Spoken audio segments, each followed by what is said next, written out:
Good afternoon, everyone. I hope everyone's ready to build some unicorns today. You know, the term unicorn was meant that it's a statistically rare creature. It's a myth. But there are about 1,500, about 1,400 actually now in 2024, unicorns all around the world. Clearly, there are a lot of unicorns out of the valley, and some of those creators are right here.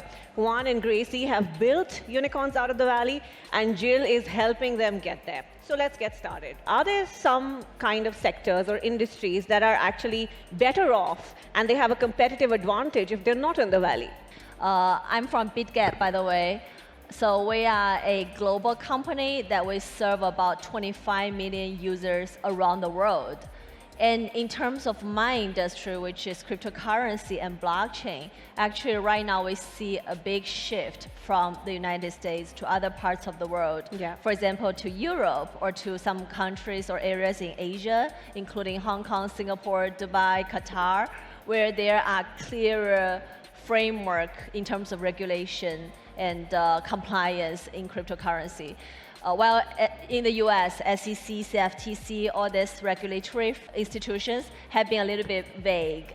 And you probably have heard some other exchanges were fined like multi-billion of USD because they serve the US customer.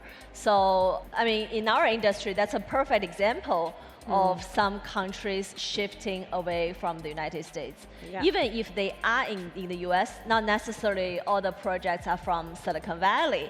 We see lots of great projects in New York or the so-called the Northeast ecosystem, including Boston, where Harvard, MIT, lots of great institutions are based. And then also in Miami, in Austin, in Texas, other parts of the United States. What have been some of the unique factors that have actually helped you scale your company to a unicorn? And to do with the region that you're in. So just for everyone's information, I have built 3 companies in the past 10 years. The first company I did was in 2015, and that's a fintech firm based in China, in Beijing and Tianjin.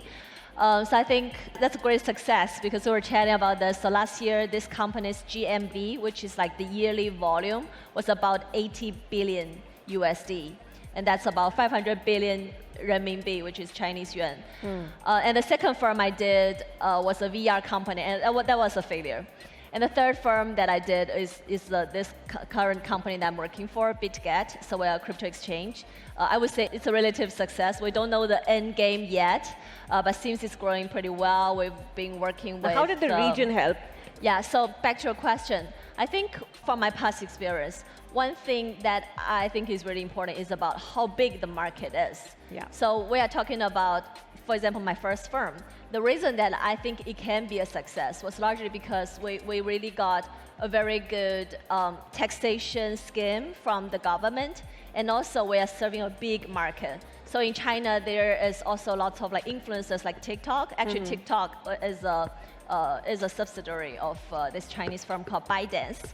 So for my first company, right now we are serving about 80% of the top 100 MCNs, which is the agents for those TikTokers. Right.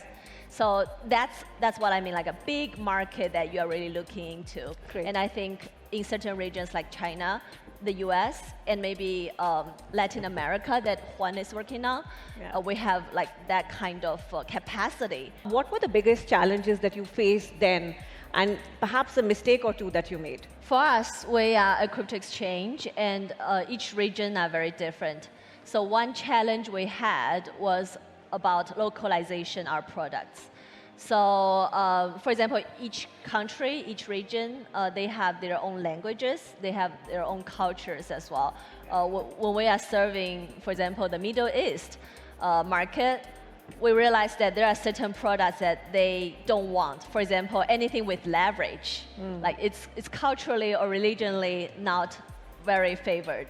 So we need to make lots of localization, things like this. Another challenge I had was about managing this 1,500 people of company in terms of they speak different languages, they are on different time zones. I think that's also a bit challenging, like how to manage such a big firm. Okay, last question, guys. Are the days of aspiring to be a unicorn in the valley over? No, I don't think so. I think still lots of people want to go to, for example, Stanford, Berkeley, and stay in that region, grow something. I do have lots of friends graduating from those two top schools. By the way, I came from the north side because I graduated from MIT. So MIT, Harvard, that's another competitive region. But I Right. still think lots of people are in Valley. There's great spirit. Thank you guys for joining us today. Thank you. Thank you.